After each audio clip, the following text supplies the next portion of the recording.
2025 సంక్రాంతిని పెద్దల పండుగగా మార్చింది కూటమి ప్రభుత్వం.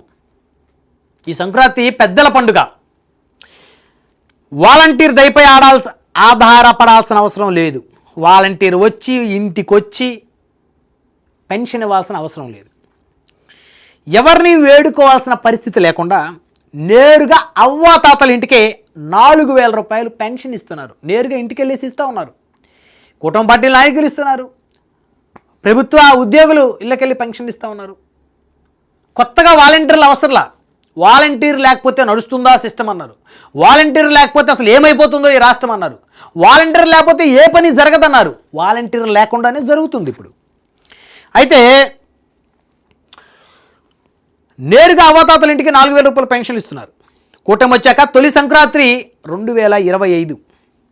పెన్షన్ అందుకుంటున్న వృద్ధులు ఆత్మగౌరవంతో సంక్రాంతి పండుగ జరుపుకుంటున్నారు.